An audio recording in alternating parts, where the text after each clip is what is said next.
Hello guys, this is KC Patel and welcome to Teachers factory.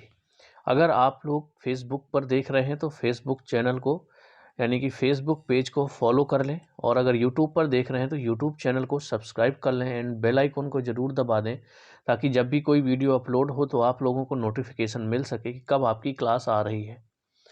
ठीक है, आज का हमारा टॉपिक है हावर्ड गार्डनर का बहुबुद्धि का सिद्धांत, थ्योरी ऑफ मल्टीपल इंटेलिजेंस। ठीक है, ये सभी एग्ज़ाम्स के लिए आप लोगों के इम्पॉर्टेंट है, चाहे आप किसी भी टीचिंग एग्ज़ाम को देने वाले हों, चाहे किसी भी स्टेट के टेट एग्ज़ाम को देने वाले हों। लेकिन अभी जो प्रॉपर क्लास चल रही है अकॉर्डिंग टू आपके सीटेट जनवरी 2024 में जो आपका एग्ज़ाम होने वाला है उसके अकॉर्डिंग चल रही है। ठीक है, इसके पहले जो मैंने टॉपिक कराए हैं उनकी प्लेलिस्ट बनी हुई है ऑलरेडी। CDP बाल विकास एवं शिक्षा शास्त्र के नाम से प्लेलिस्ट बनी हुई है, वहाँ से जाकर के इसके पहले वाले टॉपिक आप अच्छे से पढ़ लीजिए, ताकि आपको आगे आने वाले जितने भी टॉपिक पढ़ाऊँगा वो समझ में आए। CDP में मेन पॉइंट जो होता है वो होता है समझने का। अगर आपने CDP को समझ लिया तो आप क्वेश्चन को आसानी से कर पाएंगे एग्ज़ाम में भी, चाहे आप प्रैक्टिस सेट लगाएं तब भी। चलिए, आज का टॉपिक हमारा क्या, हावर्ड गार्डनर का बहुबुद्धि का सिद्धांत, थ्योरी ऑफ मल्टीपल इंटेलिजेंस। तो आपसे प्रश्न ऐसे भी बन सकता है कि जो बहुबुद्धि का सिद्धांत है वो किसने दिया है, तो दिया किसने है, हावर्ड गार्डनर ने। तो आपको एक क्वेश्चन यहाँ मिल गया। इस तरह से आपके क्वेश्चन पूछे जा सकते हैं। अब ये बहुबुद्धि का सिद्धांत होता क्या है, थ्योरी ऑफ मल्टीपल इंटेलिजेंस है क्या। चलिए, इसके कुछ जो इम्पोर्टेंट पॉइंट है उनको पढ़ेंगे। इसके बाद जो बहुबुद्धि का सिद्धांत हावर्ड गार्डनर ने दिया है वो उनको कितने टाइप की इंटेलिजेंस को बताया है, तो वो आपको ने बताया है 8 टाइप्स की। NCERT में अभी आपकी 8 टाइप डिफाइन है। ठीक है, तो आपको 8 टाइप के पढ़ना है। 8 प्रकार की आपकी इंटेलिजेंस होती है। Multiple intelligence is also known as multiple dimensional intelligence भी कह सकते हैं। मतलब आपकी अलग अलग दिशा में आपकी जो बुद्धि है वो हो सकती है। ज़रूरी नहीं है कि किसी की इंटेलिजेंस एक चीज़ में है तो दूसरे की भी इंटेलिजेंस यानी कि बुद्धि उसी प्रकार से हो, ये बिल्कुल भी ज़रूरी नहीं है। तो यहाँ पर देख सकते हो कि इंडिविजुअल डिफरेंसेस की बात भी कर सकते हैं कि हर इंसान अलग होता है, उसकी बुद्धि भी अलग अलग होगी, किसी का किसी में इंटरेस्ट है। ठीक है, किसी का दिमाग किसी में चल रहा है, मान लीजिए कोई कैलकुलेशन में अच्छा है, कोई म्यूजिक में अच्छा है, कोई आपका लिंग्विस्टिक है यानी कि भाषा में अच्छा है। तो यहाँ पर इंडिविजुअल डिफरेंसेस की बात भी आ जाती है। अगर आप फॉलो करते हैं हावर्ड गार्डनर की बहुबुद्धि के सिद्धांत को तो आप इंडिविजुअल डिफरेंसेस को भी अच्छे से समझेंगे। ओके, तो कौन कौन से पॉइंट है, एक तो ये कि जो आपका मल्टीपल इंटेलिजेंस है इसको हम मल्टीपल डायमेंशनल इंटेलिजेंस के नाम से भी जानते हैं इस थ्योरी को। दूसरा, इस सिद्धांत को दिया किसने है, तो हावर्ड गार्डनर ने बहुबुद्धि का सिद्धांत दिया है। बहुबुद्धि का जो सिद्धांत दिया है वो 8 प्रकार की बुद्धि का वर्णन किया गया है इसमें, ये NCERT के द्वारा वेरीफाइड है। Each of these intelligence are independent of each other.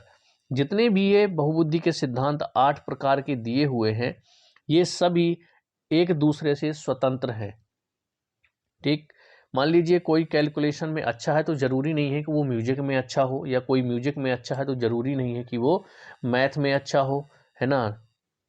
तो ये जो सभी बुद्धि है ना, इंटेलिजेंस है, ये सभी स्वतंत्र हैं, एक दूसरे से स्वतंत्र हैं। ये पॉइंट आपको याद रखना है। Intelligence is not a single entity. आपको याद रखना है कि जो बुद्धि है वो कई प्रकार की होती है, यह कोई एक क्षमता नहीं है। ठीक, यह एक सिंगल एंटिटी नहीं है कि आप इसको कह दो कि ये एक क्षमता है, तो ये क्षमता की बात नहीं है, ये कोई एक क्षमता नहीं है। कहने का मतलब इंडिविजुअल डिफरेंसेस हैं, तो अलग अलग प्रकार की बुद्धि भी सब में होगी। किसी में आप कह सकते हैं बॉडी काइनेस्थेटिक यानी कि जो शरीर गत्यात्मक बुद्धि हो सकती है, किसी में म्यूजिक की हो सकती है, किसी में भाषाई बुद्धि हो सकती है, जो अपने अपने फील्ड में एक्सपर्ट होते हैं। इतने पॉइंट आपको आई होप समझ में आ गए होंगे। एक बार रिपीट कर देता हूं, जो आपका बहुबुद्धि का सिद्धांत है वो हावर्ड गार्डनर के द्वारा दिया गया है। मल्टीपल इंटेलिजेंस थ्योरी को मल्टीपल डायमेंशनल इंटेलिजेंस के नाम से भी जाना जाता है। ये जो बहुबुद्धि का सिद्धांत है, ये 8 टाइप की यहाँ पर बुद्धि का वर्णन किया गया है, वेरीफाइड बाय एनसीईआरटी, यानी कि एनसीईआरटी में अभी 8 प्रकार की बुद्धि का वर्णन किया गया है। जो आपकी इंटेलिजेंस है, each of these intelligence are independent of each other, यानी कि ये सभी इंटेलिजेंस एक दूसरे से स्वतंत्र हैं। Intelligence is not a single entity, बुद्धि कई प्रकार की होती है, यह कोई एक क्षमता नहीं है। So teacher can teach in multiple way, अर्थात अधिगम भी कई प्रकार से हो सकता है। मतलब जब बुद्धि कई प्रकार की होती है तो जब टीचर पढ़ाते हैं तो वो कई तरीके से पढ़ा सकते हैं, यानी कि अधिगम भी कई प्रकार से हो सकता है। इतने पॉइंट आपको समझ में आ गए होंगे, दोबारा आपको कभी भूलेगा नहीं। क्या होता है कि जब सीडीपी पढ़ें तो आप अपने पे जितना अप्लाई कर सकते हैं, खुद पे, अपने फैमिली के बच्चों पर अप्लाई करके जब आप पढ़ेंगे तो वो दोबारा आपको कभी भी सीडीपी भूलेगा नहीं। लाइफ से एग्जाम्पल लीजिए, रियल लाइफ से एग्जाम्पल उठाइए, एनवायरनमेंट से एग्जाम्पल लीजिए, तो आप कभी भूलेंगे नहीं। अब ये जो 8 प्रकार की भाषा जो बुद्धि दी गई है, तो उसमें पहली है आपकी लिंग्विस्टिक इंटेलिजेंस, यानी कि भाषाई बुद्धि। तो पहले मैं आपको समझा दूं भाषाई बुद्धि होती क्या है। मतलब ऐसे व्यक्ति जिनमें भाषा का ज्ञान बहुत अच्छा होता है, जैसे आप बात करें पोइट्स होते हैं, राइटर होते हैं, बुक में उन्हें ऑथर कहते हैं, तो इनकी क्या होती है, जो लिंग्विस्टिक इंटेलिजेंस होती है उनमें बहुत अच्छे से पाई जाती है, इसलिए ये सारी चीज़ें कर सकते हैं। जैसे आप आजकल देख रहे होंगे भाषण देने वाले, तो सीधी बात करें तो भाषा का कहाँ पर इस्तेमाल करना है, किस तरीके से इस्तेमाल करना है और कितना इस्तेमाल करना है, ये जब यूज आ जाता है आपको, तो आप एक लिंग्विस्टिक इंटेलिजेंस वाले इंसान बन जाते हैं। डिटेल में पढ़ लेते हैं थोड़ा सा। Skill involves in the production and use of language. ये ऐसी स्किल होती है जिसमें आप भाषा का प्रयोग करना सीख जाते हैं कि किस तरह से हमें भाषा का प्रयोग करना है, कहाँ पर करना है और कितना करना है। ओके, इसमें जैसे देखिए, रीडिंग करना, हियरिंग सुनने की हैबिट हो, स्पीकिंग बोलने की, राइटिंग की, डिबेट करने की, जो वाद विवाद होता है, डिस्कशन जो लोग करते हैं, है ना, तो ऐसे लोगों की जो क्या होती है, जो भाषाई बुद्धि होती है वो बहुत अच्छी होती है। एग्जाम्पल के तौर पर आप रविन्द्रनाथ टैगोर ले सकते हैं, स्वामी विवेकानंद ले सकते हैं, जितने भी आपके राइटर, ऑथर, पोइट्स हैं, ये सब के अंदर क्या होती है, लिंग्विस्टिक इंटेलिजेंस बहुत अच्छी पाई जाती है, जिस वजह से ये सारे काम कर सकते हैं। यानी ऐसा पर्सन जिनके अंदर अगर भाषाई बुद्धि है तो वो कौन कौन सा वर्क कर सकते हैं, तो वही बात है, पोइट जो होंगे उनके अंदर लगभग इंटेलिजेंस, लिंग्विस्टिक इंटेलिजेंस पाई जाती है। राइटर्स हो गए आपके, इनके अंदर पॉलिटिशियन कह सकते हो, जो अच्छे भाषण दे सकते हो। पॉलिटिशियन तो बहुत है, लेकिन भाषण जो बहुत अच्छे से दे सकते हैं वो भी इसमें आ जाएंगे, यानी उनमें लिंग्विस्टिक इंटेलिजेंस बहुत अच्छी है। समझ में आ गया आपको कि इंटेलिजेंस के जो 8 प्रकार है उसमें से एक भाषाई बुद्धि भी है, और जिनके अंदर भाषाई बुद्धि होती है वो क्या क्या काम कर सकते हैं, किस फील्ड में जा सकते हैं, ये आपको समझ में आ गया। जो डिबेट में अच्छे होते हैं, डिस्कशन में अच्छे होते हैं, स्पीकिंग में अच्छे होते हैं, राइटिंग में अच्छे होते हैं, रीडिंग में भी अच्छे होते हैं, ये सब क्या होते हैं, लिंग्विस्टिक इंटेलिजेंस वाले पर्सन होते हैं। एग्जाम्पल के तौर पे मैंने बता दिया आपको रविन्द्रनाथ टैगोर, स्वामी विवेकानंद, या फिर जो भी पोइट हैं, राइटर हैं, उन सब के अंदर भाषाई बुद्धि पाई जाती है। चलिए सेकेंड आ जाते हैं, लॉजिकल मैथमेटिकल इंटेलिजेंस, यानी कि तर्कपूर्ण बुद्धि। जिनमें तर्क और गणित दोनों में जो लोग अच्छे होते हैं उनके अंदर लॉजिकल मैथमेटिकल इंटेलिजेंस पाई जाती है। जैसे मैथमेटिशियन आपकी बात करें तो वो लोग क्या होते हैं, लॉजिकल मैथमेटिकल, उनकी जो इंटेलिजेंस होती है वो बहुत अच्छी होती है। स्किल्स इन साइंटिफिक थिंकिंग, जो वैज्ञानिक तरीके से सोच रखते हैं, एंड प्रॉब्लम सॉल्विंग, और किसी प्रॉब्लम को सॉल्व करने की उनके अंदर क्षमता होती है। तो ऐसे लोगों के अंदर क्या होती है, लॉजिकल मैथमेटिकल इंटेलिजेंस होती है, तभी वो लोग ऐसा कर पाते हैं। Persons high on this type of intelligence can think logically and critically। जिनके अंदर लॉजिकल मैथमेटिकल इंटेलिजेंस पाई जाती है, वो लोग लॉजिकली और क्रिटिकली दोनों तरीके से सोच सकते हैं। जैसे साइंटिस्ट आपके हो गए, जो नोबेल प्राइज विनर्स होते हैं, ठीक है, वो स्ट्रॉन्ग इन दिस कंपोनेंट, यानी कि उनके अंदर ये जो लॉजिकल मैथमेटिकल इंटेलिजेंस है वो बहुत अच्छे से उनके अंदर पाई जाती है। एग्जाम्पल आप ले लें, उदाहरण के तौर पे लें, जैसे अल्बर्ट आइंस्टीन हो गए, आपके एपीजे अब्दुल कलाम हो गए। तो इनके अंदर क्या थी, आपकी लॉजिकल मैथमेटिकल इंटेलिजेंस बहुत अच्छी थी। तो आपको समझ में आ गया। जैसे कोई कैलकुलेशन में बहुत अच्छा है तो आप कह सकते हो कि मैथमेटिकल बुद्धि उनके अंदर है, यानी कि लॉजिकल मैथमेटिकल बुद्धि उनके अंदर पाई जाती है। चलिए, जो तीसरी बुद्धि है वो है आपकी स्थानिक बुद्धि, मतलब स्पेशियल इंटेलिजेंस।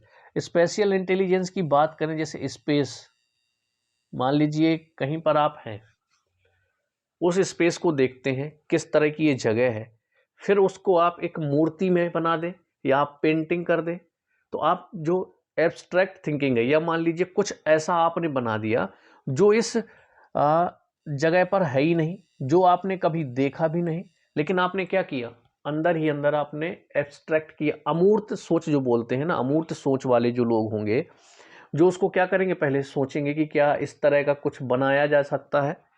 अब जो चीज आपने सोची उसको रियल आकार में लेकर के आना, ऐसे लोगों के अंदर स्थानिक बुद्धि पाई जाती है। फॉर एग्जाम्पल, जैसे आपके मूर्तिकार होते हैं, तो देखिए कैसे बनाना है, किस तरह से बनाना, अलग अलग तरीके से। अब मूर्ति आप नई नई तरीके से बना सकते हैं।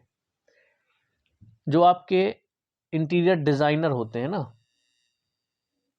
कैसे डिजाइन करना है, तो वो लोग क्या करते हैं, विजुअली इमेज में लाते हैं कि अगर यहाँ पर ऐसी चीज लग जाएगी तो कितना अच्छा होगा, फिर उसको उसके सेम आकार में ले आते हैं, जो उन्होंने विजुअल सोचा था, ठीक है, उसको रियल आकार में लेकर के आ गए।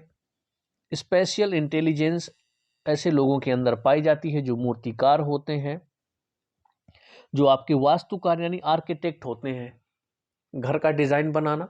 अब मान लीजिए उस टाइप का उन्होंने कभी देखा नहीं, लेकिन जगह देखी उन्होंने, तो उनके अंदर स्थानिक बुद्धि इतनी होती है कि वो अपने आप यहाँ पर मेजर कर देंगे, यहाँ पर बाथरूम होना चाहिए, यहाँ पर किचन होना चाहिए, यहाँ पर बेडरूम होना चाहिए, और इसके हिसाब से वो लोग क्या कर देंगे, आपका मकान का पूरा डिजाइन कर देंगे। और फिर मकान के अंदर जो इंटीरियर डिजाइन होती है, उनके अंदर भी स्थानिक बुद्धि पाई जाती है, क्योंकि फिर कहाँ पर क्या चीजें डिजाइन करनी है, किस तरीके से करनी है, वो पहले विजुअलाइज करते हैं, इसके बाद उसको आकार देते हैं। इसी तरह से आपके सर्जन हो गए, उनको पायलट्स को भी ले सकते हैं इसमें। पायलट हो गए, सर्जन हो गए, इनको भी क्या होता है, इनके अंदर भी स्थानिक बुद्धि बहुत अच्छी पाई जाती है, पायलट्स और सर्जन्स के अंदर भी। मानचित्रकार जो स्थान में माहिर होते हैं, जो मानचित्र का निर्माण करते हैं, ये सब आपके किस में आ जाएंगे, स्थानिक बुद्धि में आ जाएंगे। आई होप आपको यहां तक क्लियर हो गया। अगला है हमारा म्यूजिकल इंटेलिजेंस, यानी कि संगीत बुद्धि। ऐसे व्यक्ति जिनके अंदर म्यूजिक का कुछ ना कुछ होना चाहिए, जैसे रिदम हो गई, कोई सिंगिंग बहुत अच्छी करता है, ठीक है, कोई म्यूजिक बनाने में बहुत उस्ताद है। तो इस टाइप के जो लोग होते हैं उनके अंदर क्या पाई जाती है, म्यूजिकल इंटेलिजेंस यानी कि संगीत बुद्धि पाई जाती है। Sensitivity sensitivity to musical rhythms and patterns, it is capacity to produce create, यानी कि उत्पाद कर सकते हैं, प्रोड्यूस करते हैं, क्रिएट कर सकते हैं, मैनिपुलेट परिवर्तन करना म्यूजिकल पैटर्न में, ठीक है, म्यूजिक पैटर्न में प्रोड्यूस करना, क्रिएट करना एंड मैनिपुलेट करना, ये सारी चीज़ें उस व्यक्ति के अंदर होती हैं जिनके अंदर म्यूजिकल इंटेलिजेंस पाई जाती है। For example, AR Rahman, Sonu Nigam, Lata Mangeshkar, इनके अंदर क्या है, म्यूजिकल इंटेलिजेंस बहुत अच्छी है, इनके अंदर इंटेलिजेंस जो आपकी संगीत वाली है वो बहुत अच्छी पाई जाती है। इस वजह से वो क्या कर सकते हैं, नया म्यूज़िक बना सकते हैं, नया सॉन्ग गा सकते हैं, उसको अपने तरीके से गा सकते हैं, उसमें कुछ परिवर्तन करके थोड़ा दूसरे ढंग से गा सकते हैं। तो इनके अंदर क्या पाई जाती है, म्यूजिकल इंटेलिजेंस पाई जाती है। ओके, चलिए नेक्स्ट इंटेलिजेंस है बॉडली काइनेस्थेटिक। इसको क्या हिंदी में कह सकते हो, बॉडली यानी कि शरीर गत्यात्मक, मतलब जो शरीर का यूज करते हैं, अपनी बॉडी का यूज करते हैं, उनके अंदर फ्लेक्सिबिलिटी पाई जाती है, क्रिएटिव बहुत ज़्यादा होते हैं, अपनी बॉडी का पूरी बॉडी को यूज़ करना या कुछ पोर्शन को यूज़ करना फ्लेक्सिबिलिटी और क्रिएटिविटी के लिए। तो ऐसे लोग होते हैं बॉडली काइनेस्थेटिक। स्पोर्ट में जो खेलते हैं उनको भी बोल सकते हैं, जैसे विराट कोहली हो गए या फुटबॉलर हो गए, तो ये क्या होते हैं, बॉडली काइनेस्थेटिक वाले इंटेलिजेंस रखने वाले इंसान होते हैं। चलिए, यूजिंग होल और portion of body flexibility and creativity ऐसे लोगों के अंदर पाई जाती है। एग्जाम्पल के लिए आप एथलीट ले सकते हैं, जो डांसर होते हैं, जो एक्टर्स होते हैं, स्पोर्ट्स पर्सन, जिम्नास्ट हो गए, and surgeon are likely to have such kind of intelligence. Pilots, लेकिन अगर हम बात करें सर्जन एंड पायलट्स की, तो इन दोनों में कॉमन है, जैसे मैंने आपको इनके नाम स्थानिक बुद्धि में भी बताए थे। तो इनको अगर आपको प्रेफरेंस देना है तो आपको इन पे स्थानिक बुद्धि में ही यूज़ करना है। ये सर्जन और पायलट जो होते हैं उनकी स्थानिक बुद्धि यानी कि स्पेशल इंटेलिजेंस बहुत अच्छी होती है। ठीक है, चलिए 5 आपकी हो गई। यहाँ से समझ में आ गया होगा नाम से ही, बॉडली काइनेस्थेटिक, जिसमें बॉडी का ज़्यादा इस्तेमाल होता हो, जैसे आपके स्पोर्ट पर्सन होते हैं, डांसर होते हैं, एथलीट्स होते हैं, जिम्नास्ट होते हैं, ये सब किस में आ जाएंगे, जिनकी बॉडली काइनेस्थेटिक इंटेलिजेंस बहुत अच्छी है। चलिए नेक्स्ट, अब यहाँ पर समझना है इंटरपर्सनल इंटेलिजेंस। इंटरपर्सनल मतलब क्या होता है, दूसरों को, इंटर का मतलब ये होता है, जैसे मान लीजिए इंटर स्टेट बात करें, इंटर डिस्ट्रिक्ट बात करें, या इंटर कंट्री बात करें, इस तरह से, तो आपका क्या हो गया, मतलब दो लोगों के बीच अंतर वैयक्तिक बुद्धि या दो से अधिक लोगों के बीच, तो वहां पर आप इंटरपर्सनल इंटेलिजेंस कह सकते हैं।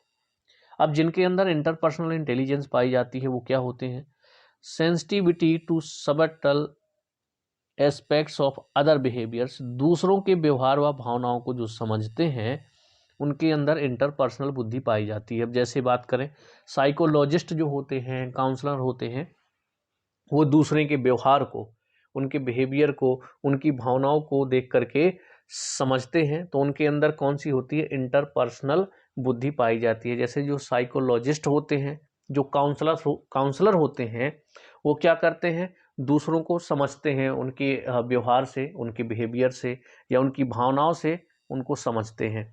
जैसे पॉलिटिशियन की बात करें तो ये लोग भी इंटरपर्सनल होते हैं, जब भाषण देते हैं तो लोगों को, वो लोग क्या समझते हैं कि लोगों को चाहिए क्या, वो उस हिसाब से उनको दे पाते हैं।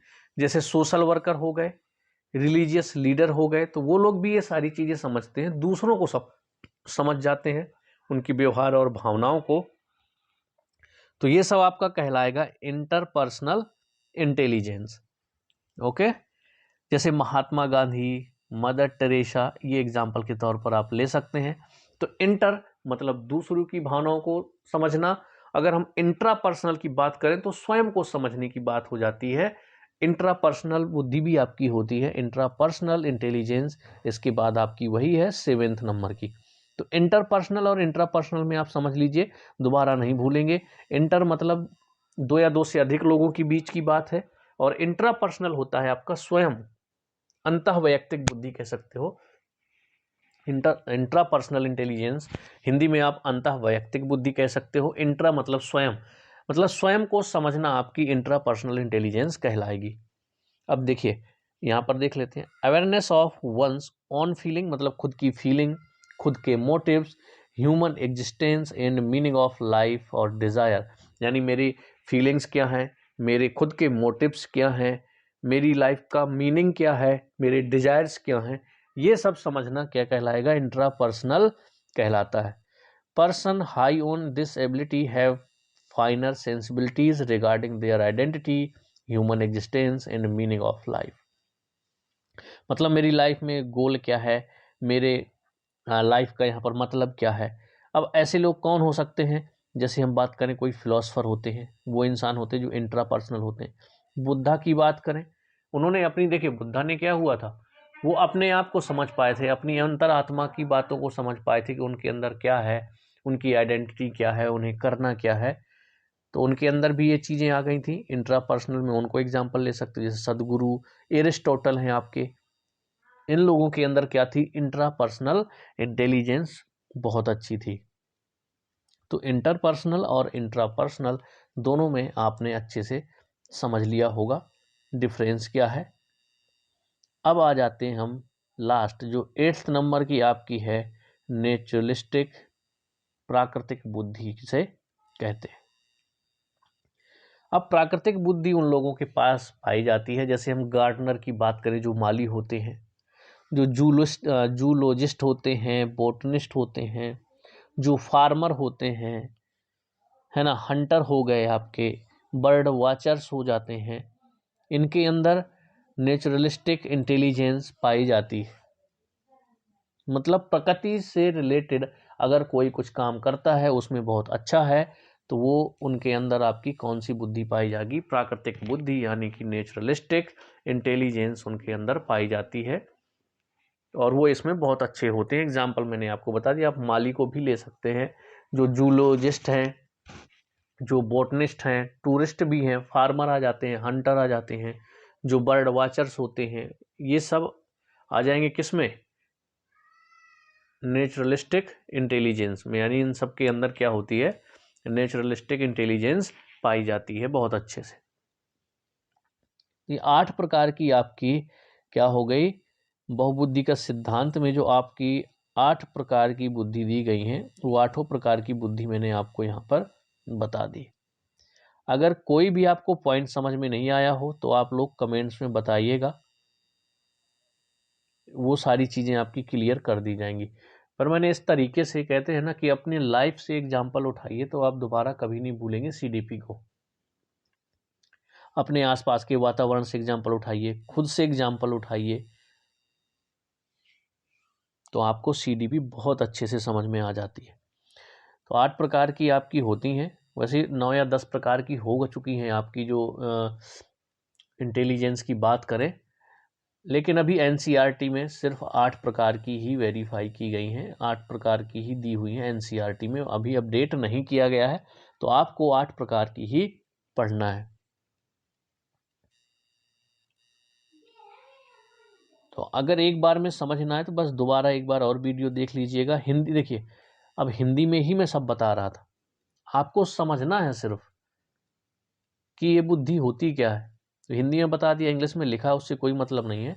बाकी आपको नोट्स हिंदी में भी मिल जाएगा और इंग्लिश में भी साथ में कंबाइन, जो कहते हैं इंग्लिश में आपको मिल जाएगा।